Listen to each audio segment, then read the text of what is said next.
Isn't it one of the worst feelings when you're talking to people about something that you like or something you're really passionate about and somebody immediately dismisses what you're saying? I'll never forget, I was in 10th grade and I was talking to the assistant band director in my high school before class. The director had asked me to play something while people were filing in. Me, being unapologetically who I was at the time, decided to put something from the Final Fantasy XIII soundtrack on. Because I'm like, this is legit music, it's a full symphony, everything, this is band class, whatever.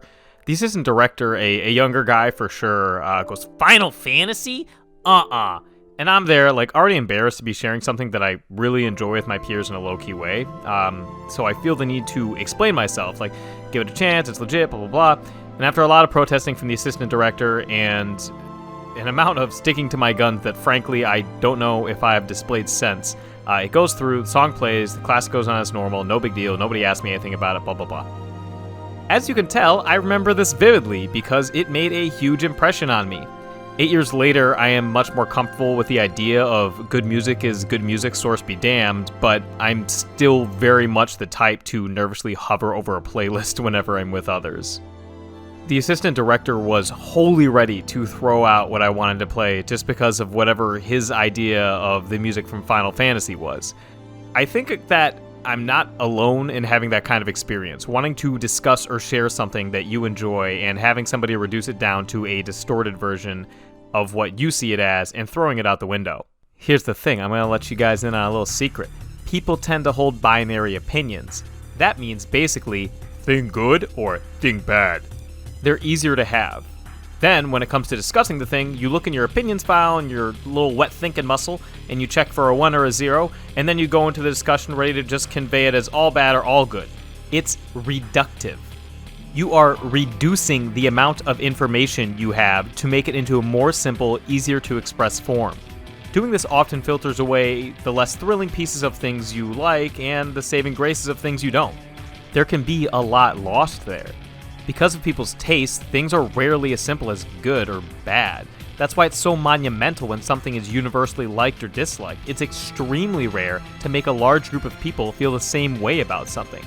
So outside those extremes, it's likely that a peer may feel differently about a piece of media than you do. In one example that I recently experienced, I was watching this video talking about how Shin Megami Tensei 4 is supposedly a masterpiece.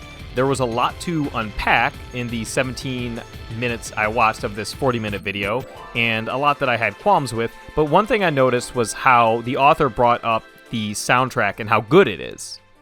From the samples he played, I really just didn't feel the same way about it. In fact, I felt negatively about it overall.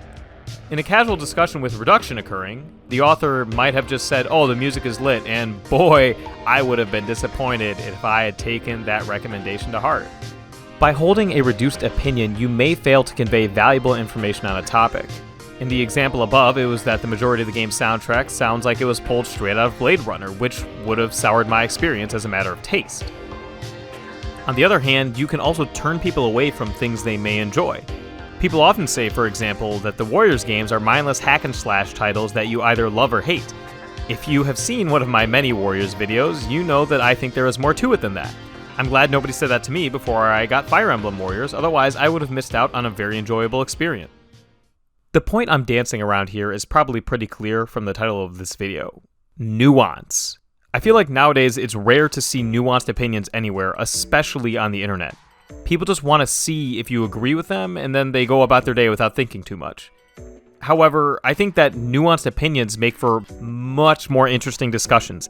Yes, it's not as simple a stance to take as thing good or thing bad, nor is it as easy to explain as I like it or it sucks.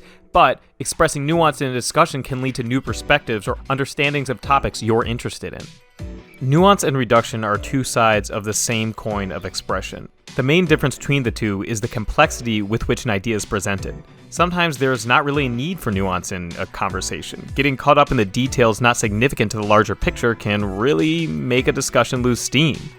On the other hand, when the details are significant, reduction just doesn't cut it. It's on you to know when it's time for each, and it involves a bit of reading the room.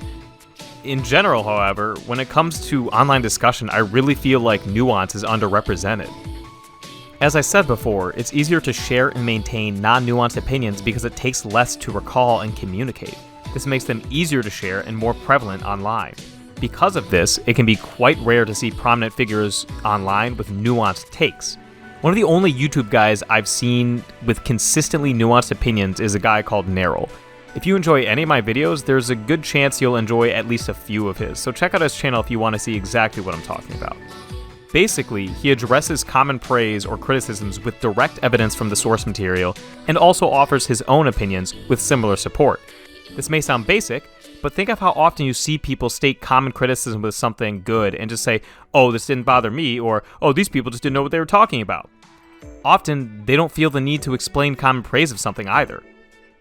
Again, there is time for reduction, and there is a time for nuance. I feel that when it comes to online discussions, the time for nuance is always carry nuanced takes. Don't be reductive of other opinions. Remember how it feels when somebody reduces your thoughts and throws them away like last week's carryout. Encourage others to carry nuance. If somebody wants to be reductive of everything you say, don't engage further. Move on. Let 2020 be the year of the nuance. Then we'll start a cycle, like the Chinese zodiac, except it'll be principles instead of animals, and it'll be 1 year instead of 12. So it's just going to be the year of the nuance every year. It's all the way down. Obviously, this was something a little bit different and much less related to video games and stuff. I thought I'd try something else on, something a little more general, something that I really do feel passionate about. Clearly, as I was kind of going over, it definitely applies in the online gaming sphere. So please tell me what your thoughts are on this. If you have anything to say about it at all. Thank you for watching this. I know it's not my usual bag, but I know it's very broad, but I hope it resonated with at least one or two of you. Yeah, stick around. More gaming specific stuff coming up in the future.